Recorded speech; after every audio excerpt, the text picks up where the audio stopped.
Okay, so those were great questions, and let's move on. First, I know that I brought up DME, Durable Medical Equipment, and the company that we work with is Avante. So whenever our patients need a hospital bed or whatever they need in medical equipment, we order it through Avante, and they deliver it and set it up and instruct the patient or caregivers on how to use it. We have here a vent release program, which is exciting. I helped Phil and I both developed the vent release program. Previously, we've known each other, we go back a few years, and so we developed this program for when patients are in the hospital and they're intubated. They're intubated. Without it, they're not going to live. And the families know this, but they want their loved one to die at home. So we make the arrangements to have them transferred home in an ambulance with the right metered ventilation system. At the patient's home, we have or wherever they're going, we have a hospital bed set up. We have a respiratory therapist to do the release, and or our doctor can do it also. And sometimes the doctor wants to do it, but the respiratory therapist is there. We have the orders for all the medications that are needed. The nurse is there to assist the respiratory therapist and or doctor. All the medications are already in the tubes to go into an IV. They are for pain and they are for anxiety, because if a machine has been breathing for the patient, then they're going to become anxious as this tubing is removed. So therefore they are on medication. We give them medication for anxiety to keep them calm. We have a CNA there, just in case we need help in cleaning up the patient. We have a social worker there, and we have a chaplain there, unless the family has said, no, we don't need them. But they're always on standby to get there. And then it's decided we're gonna do the vent release at 2 o'clock. But at 2 o'clock, everything is there, everything's set up, the patient's there, we're there, and the family says, we're not ready. That's fine, whenever you're ready. The order also states that continuous care. So the vent release, an order for the vent release, an order for all the medications, an order for what disciplines need to be there, PRN or there, and an order for continuous care, because we're going to be there for hours, maybe not, but just in case. So then whenever it's time, the vent release starts, and the respiratory therapist and or doctor starts slowly removing it. Medication is given by the nurse. The vent is removed, titrated down till it's over. And most of the time the patient breathes. And the family's not. It's like, okay, you need to breathe. Come on. That happens. Remember we talked about it. So we're there for them because now they're terrified. What do we do now? So that's why the continuous care order. And it's a good way. Instead of doing this in the hospital, it's a good way. It's calm, it's peaceful, it's the atmosphere the patient and the family have chosen. We talked about our IDG, and that is our team culture. That's our culture. And every hospice has a different culture, but the same, because we're hospice. Infection control, you're looking at the infection preventionist. So I have an infection prevention plan, and we give education on infection prevention. We give education on flu, influenza. We give the shots. We give education. We have anything that is infectious and contagious, right down to critters that no one wants to have in their home, but sometimes it happens. An infestation. That's all covered in the infection prevention. Even though it may not be an infection, it is an infestation, and we need to know what to do for that. We need to know what type of equipment we need if we're going in to take care of someone with tuberculosis. We need to make sure that our staff is safe. So we have all of that, and that is a long education, and I think that you get infection prevention in the modules also. Infection prevention. Our nursing staff does triage on call.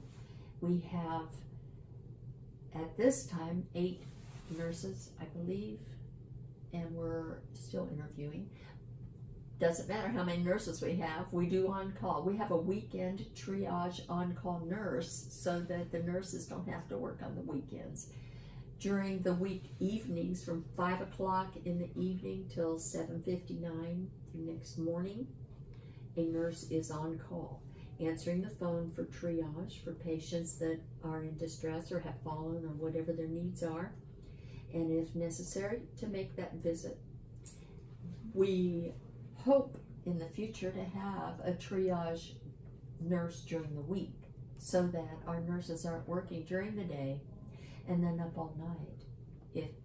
If they get the calls, they have to go and then have to work the next day. So we're working towards that. We're 24/7, 365 days a year, 366 days on leap year.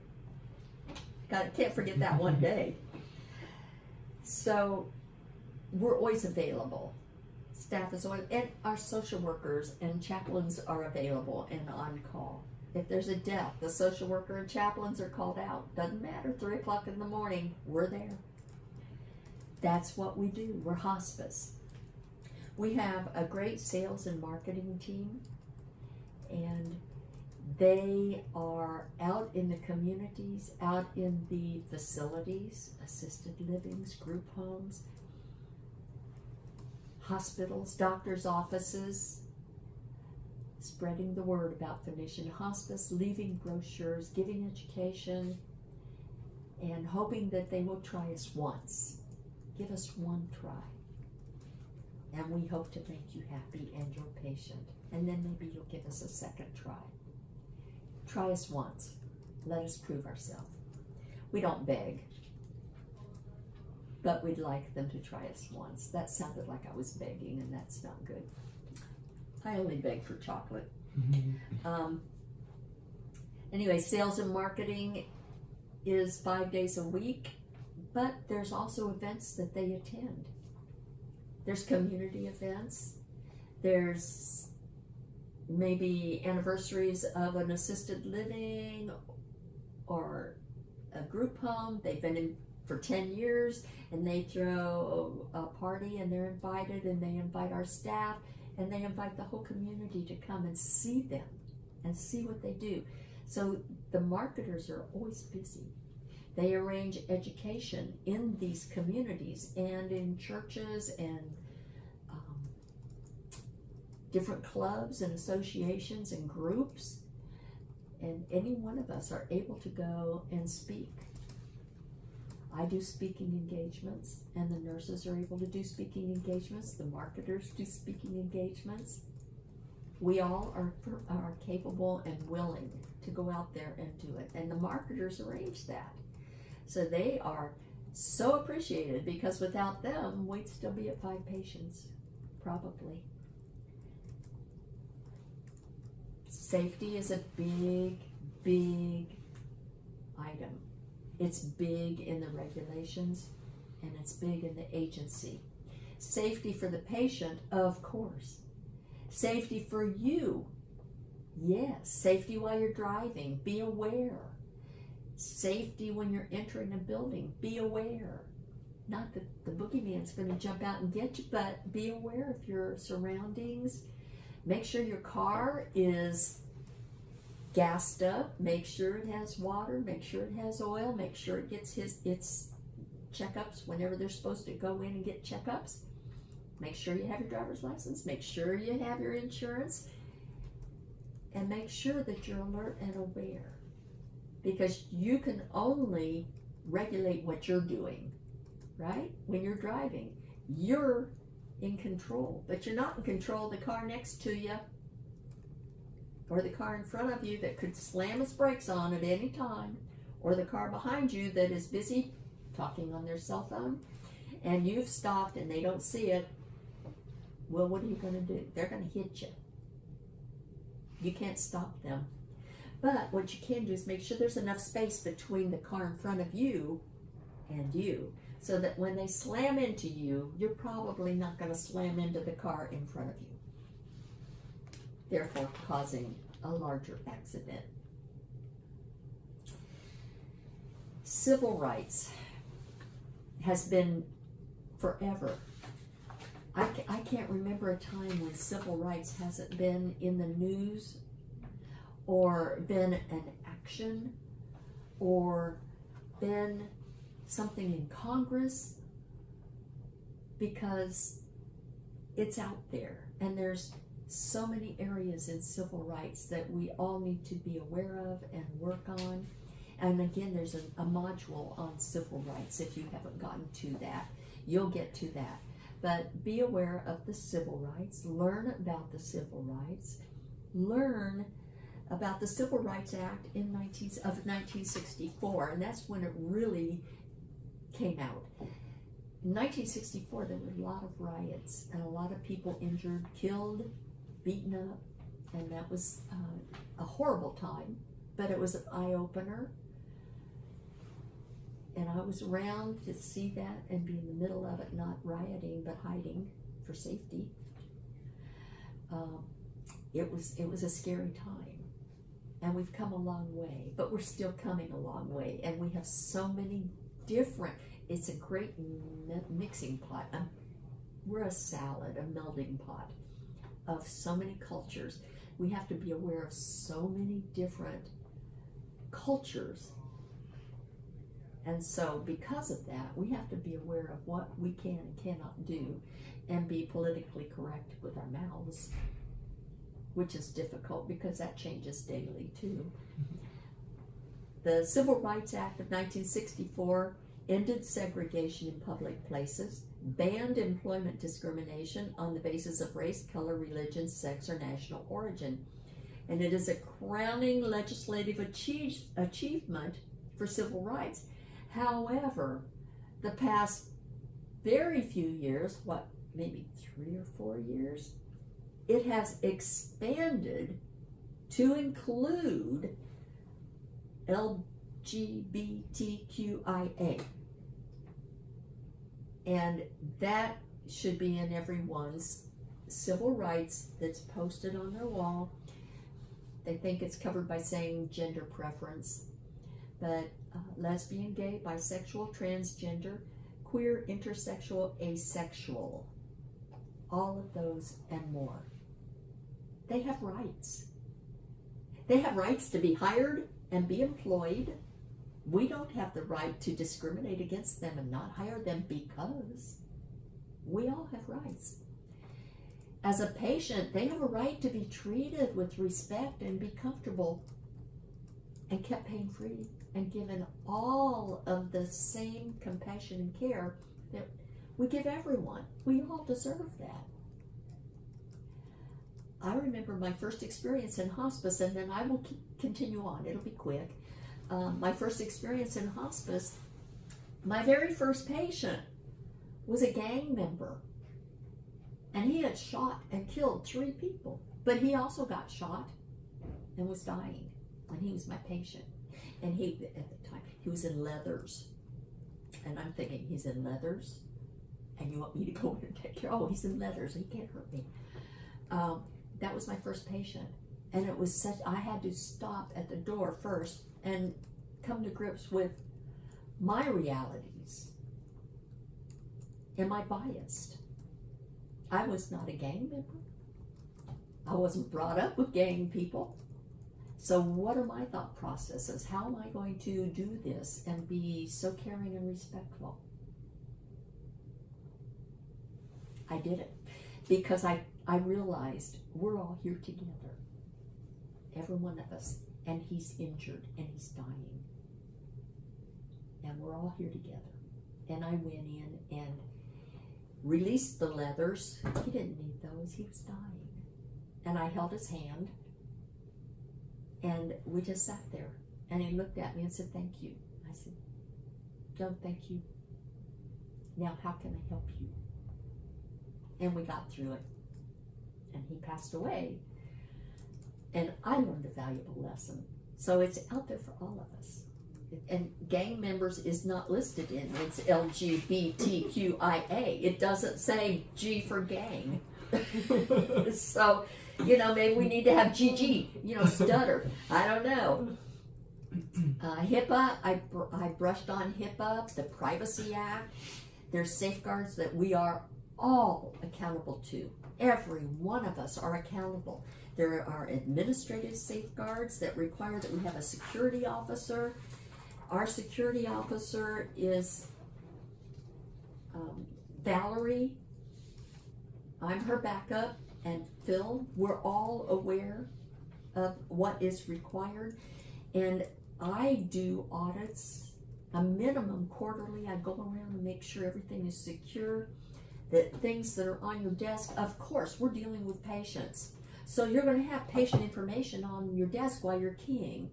But what if you walk away from your desk? Are you putting your computer to sleep and unexposing the patient information? That's what's required. Physical safeguards, the physical security of patient data. Physically protecting them from fire and hazards. So we're protected because our EMR is in a cloud somewhere, and even if we had a fire and all of our computers are destroyed, we still can get them on our cell phone because that cell phone has all the connections.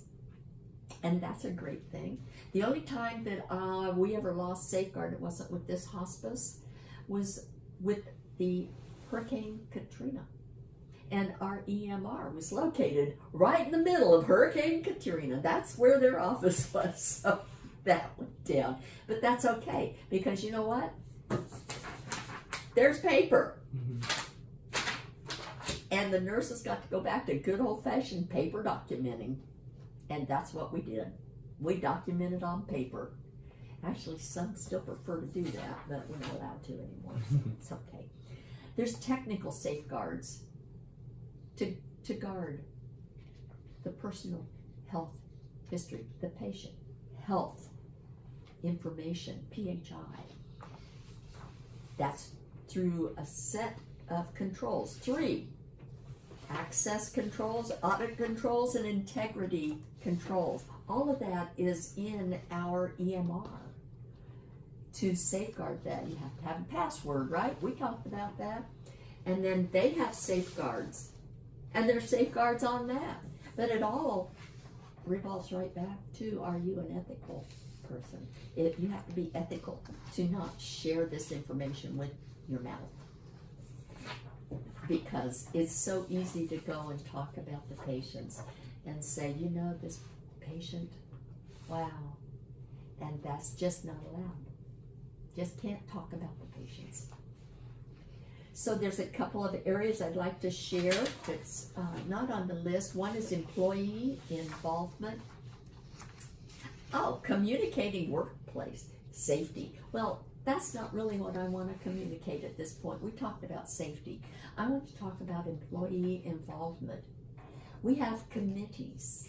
We have a QAPI committee. I'm the lead on that one. We have an education committee. At this time, I'm the lead, but I'm willing to pass it over to someone. Safety committee, infection and fall committees, but they're handled through IDG. We have an ethics committee because sometimes we question, is this ethical? Or maybe a patient's family member questions, is this ethical? You're withholding fluid, you're killing her. Well, no, she can't swallow. Well, you can give her IVs. Well, we could do that, but her body's not processing. And so then her lungs are going to fill up. But these are all ethical things that their ethics. And so then we have a meeting and we discuss it. And we deal with it and we educate. So employee involvement, I invite you to please get involved. Become involved with the agency. Embed yourself in the agency. You'll be happier. You'll feel like a part of it. And that's what we want. We want you to be a part of the agency. We don't want you to just come to work and go home. We want you to be a part of our agency and grow with us. I handed you each this paper, and I'm not going to read it. I promise you I won't. But what I'd like to end with, I love the 3 little 2-word statements. Your life, our care, your journey. And that is what it's all about for the patient. Your life, our care, your journey. With that, orientation is over. Do you want to go through and discuss the questions now or later? Okay, we'll do that later. Thank you so much. Thank you for coming and being a part of Phoenician Hospice.